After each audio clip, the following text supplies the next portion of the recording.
Oke, saya mulai dulu sambil menunggu yang lain. Bismillahirrahmanirrahim. Assalamualaikum warahmatullahi wabarakatuh. Karena hari ini masih ya nuansa-nuansa itu depan. Tentunya kemarin yang sepakat ketiga ya.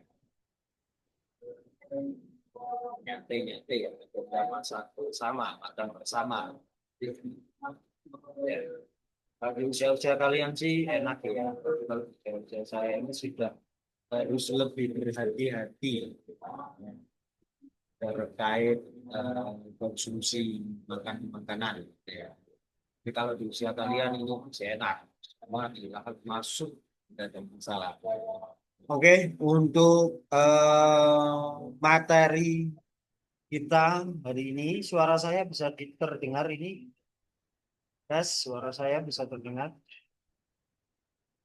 Oke, jika sudah bisa terdengar, hari ini targetnya kalian mulai menentukan produk-produk ya, bahkan sudah mulai membuat.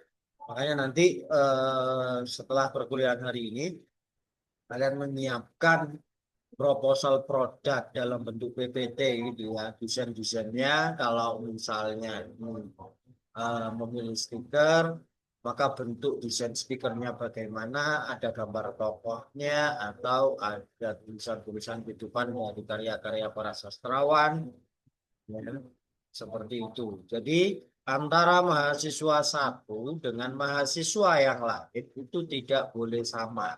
Jadi harus ada perbedaan.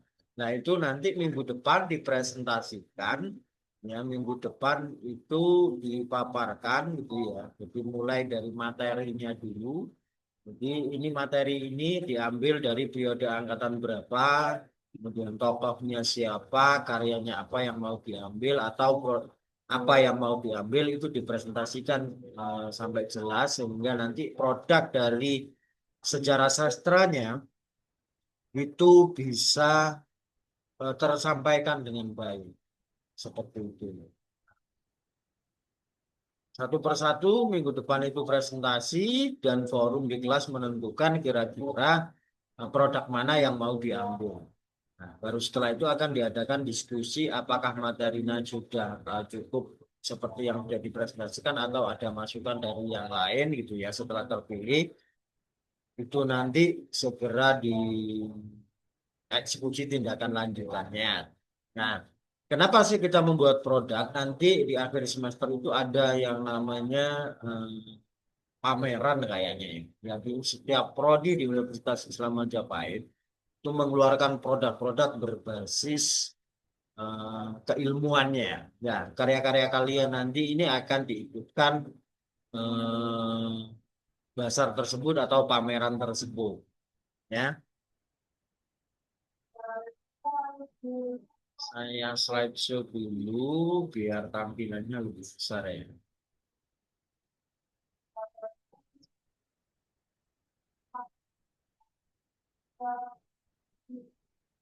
Oke, seperti ini. Tujuan pembelajaran hari ini itu mahasiswa memahami cara menyusun proposal produk dalam bentuk UPT, kemudian menghubungkannya antara karya sastra dengan produk kreatif, selanjutnya target pasar dan harganya. Ini sangat penting target pasar dan harga ini biar nanti benar-benar sesuai produknya dengan target marketingnya. Nah, pengembangan ide produk berbasis sejarah sastra ini memang belum banyak. Jadi ini adalah peluang atau potensi usaha yang bisa nanti dijalankan. Ya, itu terserah sih kembali lagi kepada kalian. Kalau ini dibaca sebagai sebuah bentuk bisnis, kalian bisa melanjutkan ini bisnis ini karena memang belum banyak yang masuk ke ranah ini. Ya, menangnya apa? Produk-produk kesusastraan itu memiliki value, ya, jadi memiliki keindahan, kekuatan bahasanya itu ada bentuk yang bisa membuat orang tertarik kayak gitu ya. Nah, karena ini akan membentuk legitimasi dasar brand itu ketika dipakai itu menambah nilai bagi yang memakainya. Ya, jadi ini yang perlu difahami secara merata hingga nanti ini bisa terbaca sebagai potensi usaha. Ya. Untuk proposal produk, jangan dibayangkan kalian membuat proposal gitu ya, proposal kegiatan atau proposal gagasan gitu ya.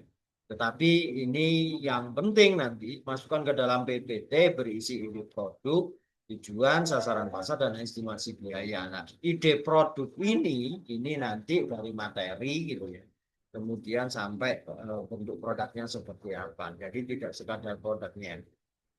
Nah, kalau di dalam konteks sejarah sastra itu, produk kreatif itu bisa diambil dari tokoh, karya, dan periode sastra. Nah, mana yang nanti bisa sampai ke target marketing kita gitu. Nah, ini yang perlu didiskusikan nanti lebih lanjut di pertemuan minggu depan atau bahkan di selanjutnya.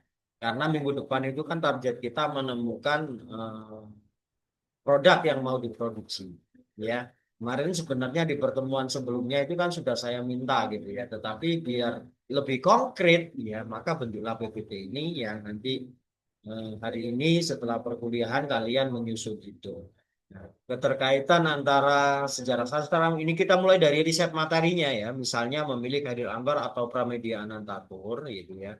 Berarti dua tokoh ini masuk karya sastra klasik, yang satunya sastra modern. Pram ini sudah masuk kategori sastra modern ya.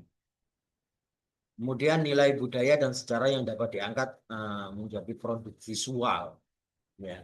Jadi itu nanti karena tidak semua karyanya misalnya puisi Chairil Anwar gitu ya. Tidak semua kata-kata di dalam puisi itu bisa menjual. Makanya nanti itu perlu dipilih dan dipilah ya. Kalimat mana atau baris puisinya yang mana atau quote-nya yang mana yang bisa membangun branding-branding oleh pemakai produk ya. Jadi seperti itu tidak sekadar oh ini loh karyanya Khairil bisa di itu enggak harus begitu ya, enggak bisa serampangan. Misalnya oh ini loh karyanya Pram ya. Nah, apakah ini memiliki value, memiliki nilai jual? Lah itu yang nanti akan kita diskusikan di beberapa pertemuan selanjutnya. Ya, sampai benar-benar produk ini matang dan memiliki nilai gitu ya. Kalau secara materinya memang ada nilainya, tetapi nilai untuk bisnis ini berbeda lagi. Nah, bagaimana nilai di sastra itu bisa menjadi nilai di bisnis juga. Nah, ini loh yang perlu kita diskusikan. Ya.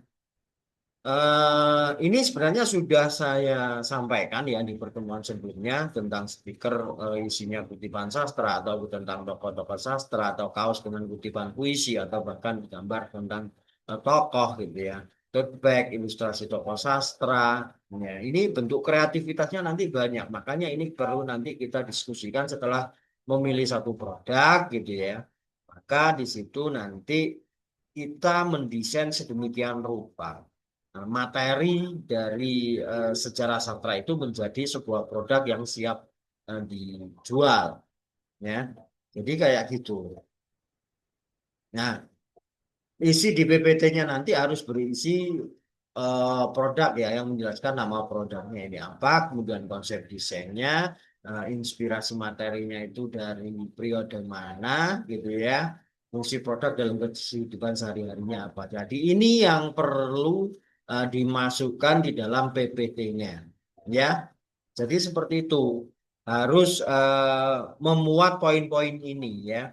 Poin tentang nama produk, kemudian konsep desainnya, ya, inspirasinya dari materi sastra yang mana. Kemudian ketika sudah didesain, ya sudah matang, ini fungsi untuk produk dalam kehidupan sehari-hari itu bagaimana.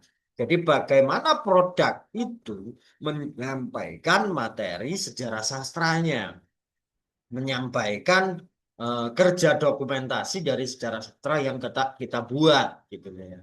Sehingga ada ilmu, ada pengetahuan yang tertransfer walaupun bukan di ranah pembelajaran.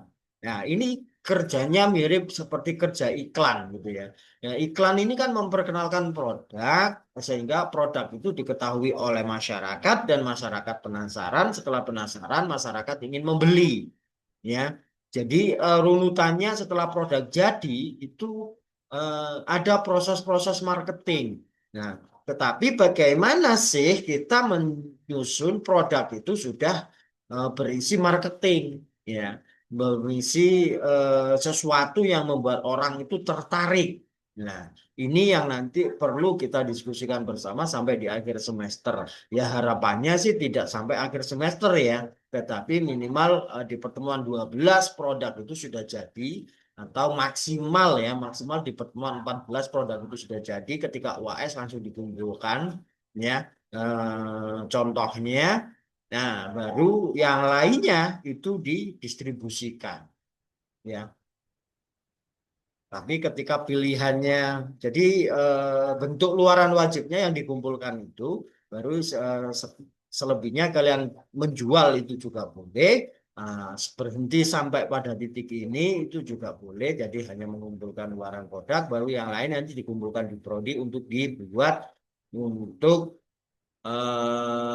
pameran, ya. Jadi di situ atau strateginya nanti jualannya waktu di pameran lah itu eh, bisa kita bincangkan. Semoga konsepnya ini bisa ditangkap ya konsepnya ini. Nah, target pasar lah misalnya ini kita buat segmentasi ya. Segmentasinya pelajar dan mahasiswa, komunitas literasi, pencinta seni dan sastra, umurnya 13 atau 15 sampai 35 tahun pasar online-nya misal kalau memang pasar online, kalau pasar offline itu bagaimana. Lah ini juga harus masuk di PPT-nya kalian ya. Jadi ini nanti harus include gitu ya. Jadi bagaimana caranya nanti untuk memasarkan produknya. Ini juga harus jelas ya. Hingga nanti target marketing kita setelah produk jadi itu kita bisa melakukan upaya untuk marketingnya. Kemudian estimasi harga lah itu juga harus ada di PPT kalian juga ya. Biaya produksinya berapa, desain. Jadi ini ketika terpilih biaya produksi kan sekarang misalnya kalian presentasikan ini hanya bentuknya angan-angan ya. Tidak tahu kondisi di lapangannya ini berapa. Ya jadi biaya produksi. Jadi ketika terpilih maka ini nanti yang akan dibuat satu kelas ya PPT-nya siapa gitu ya atau produknya siapa atau gagasannya siapa itu terpilih maka itu dipakai rule model dalam kerja produksinya ya. Nanti realisasinya biaya produksinya berapa diisi, kemudian desain dan bahan, kemasannya bagaimana, cara distribusinya bagaimana. Misalnya saya sebutkan untuk contoh stiker itu 5 harganya 5 sampai 15 ribu, kaos 75 sampai 150 ribu ya.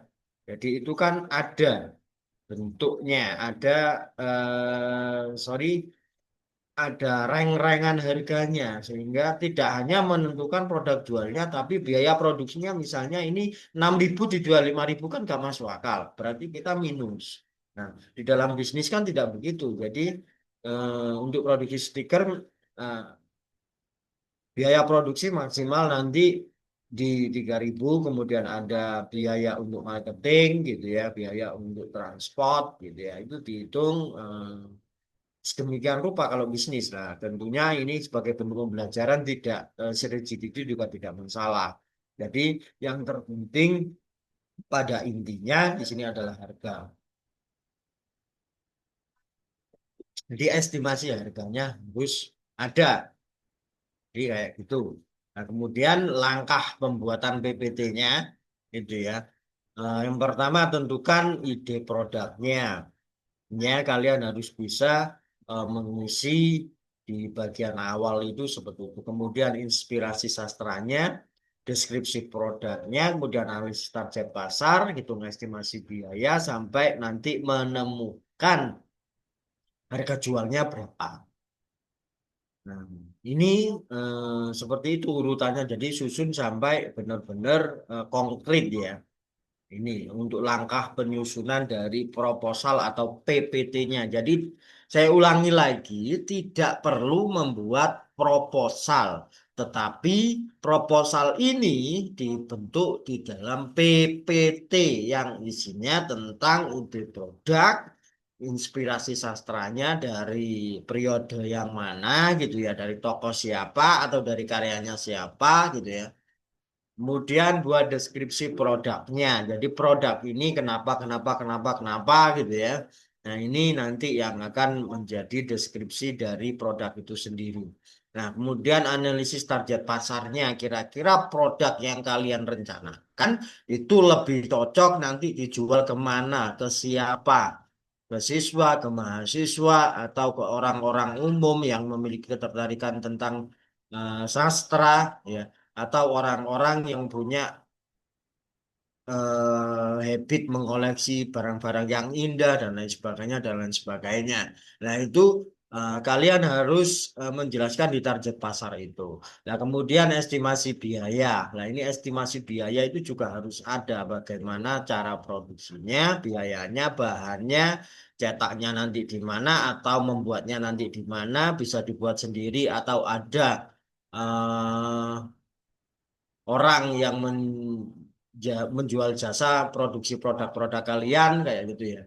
Itu yang nanti disampaikan di kelas minggu depan ya. Baru setelah itu semua presentasi setelah selesai forum dibuka produk mana yang akan dipilih.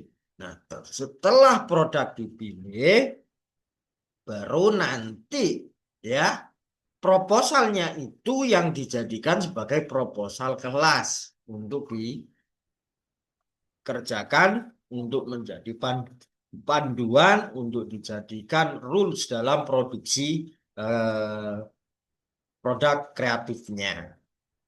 Saya rasa tidak sulit kan, tidak bingung kan menangkap ini. Dan jangan khawatir nanti PPT-nya dan juga video penjelasan ini saya masukkan di e-learning. Kalian bisa mengunduhnya, kalian bisa mempelajarinya. Saya berharap kalian berupaya semaksimal mungkin sehingga gagasan di proposal kalian itu menarik gitu ya. Yang nanti bisa kita masukkan sebagai salah satu gerakan dokumentasi sastra berbasis produk kreatif yang bisa masuk di kehidupan sehari-hari.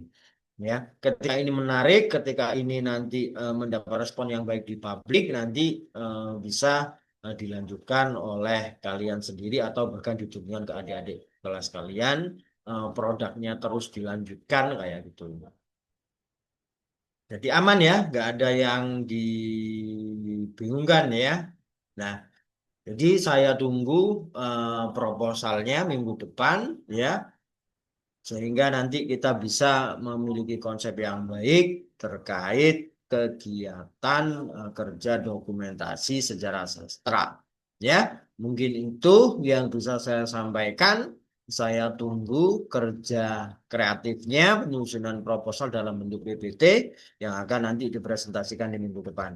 Cukup sekian dari saya. Saya kira wassalamualaikum warahmatullahi wabarakatuh.